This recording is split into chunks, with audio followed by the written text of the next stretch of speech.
My name is Maggie Sam. Today I'd like to talk about internal audit, internal control, and their relationship, with more focus on the relationship between the two and what it implies. I will start from introducing the definitions of internal audit and internal control separately, and then talk about their relationship from three different perspectives. What is internal audit? According to the Institute of Internal Auditor, internal auditing is an independent, objective assurance and consulting activity designed to add value and improve an organization's operations. It helps an organization accomplish its objectives by bringing a systematic, disciplined approach to evaluate and improve the effectiveness of risk management, control, and governance processes. It provides assurance in terms of the following aspects: efficiency and effectiveness of operations, reliability and integrity of financial and operational information, safeguarding of assets, and compliance to laws, regulations, and contracts. What is internal control? Internal control is a process effected by an entity's board of directors, management, and other personnel designed to provide reasonable assurance regarding the achievement of objectives in the following categories: effectiveness and efficiency of operations, reliability of financial reporting, compliance with applicable laws and regulations. From the definitions of internal audit and internal control, we can already see there are a lot of similarities or overlaps between the two. And now it comes the interesting part, the relationship between internal audit and internal control. Firstly, let's look at internal control from the perspective of the definition of internal audit. Internal control is actually one of the three major processes that are the key to success of internal audit function, since internal audit helps the organization accomplish its objectives by bringing a systematic and a disciplined approach to evaluate and improve internal control, risk management, and governance processes. And these three processes are closely interrelated and interdependent, since internal controls are applied to effectively manage risks, while an effective integrated risk management and control system can strongly enhance effective governance. Therefore, we can already safely reach the first conclusion regarding the relationship between internal audit and internal control, which is internal control, together with risk management techniques, should be mastered by internal audit to discharge its function.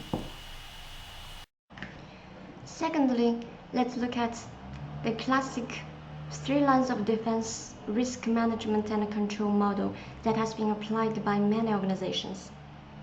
The first line of defense refers to the operational management, which owns and manages risks and implements internal control processes on a day-to-day basis.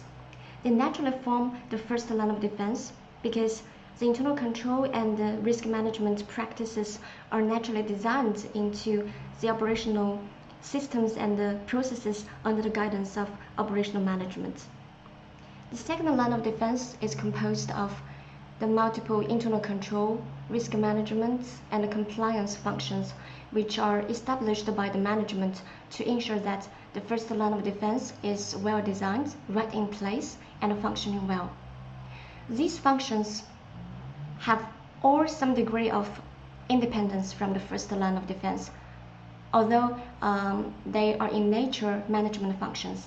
And as management functions, they can directly interfere with the modification and the development of internal control and the risk management processes.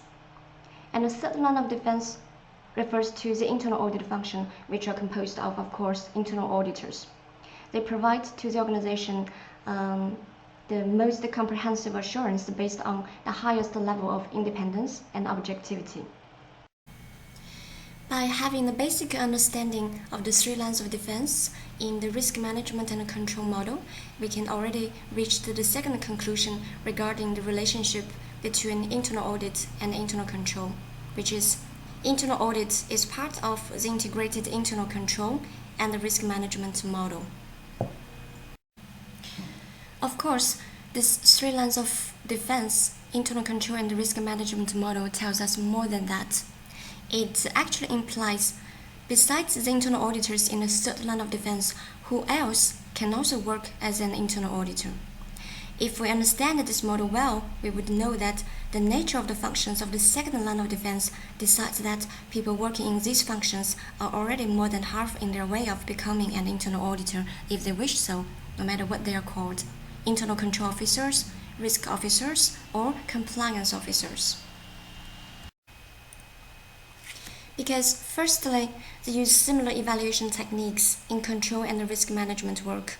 For example, these people can be as knowledgeable as those internal auditors in terms of COSO internal control integrated framework or enterprise risk management integrated framework or SOX 404, etc. Secondly, a big part of their work also requires a high degree of independence from the first line of defense in order to provide reasonable assurance that risk management and control system are effective and efficient. So this point proves again that the nature of the work between the second line of control and the third line of control has quite some similarity.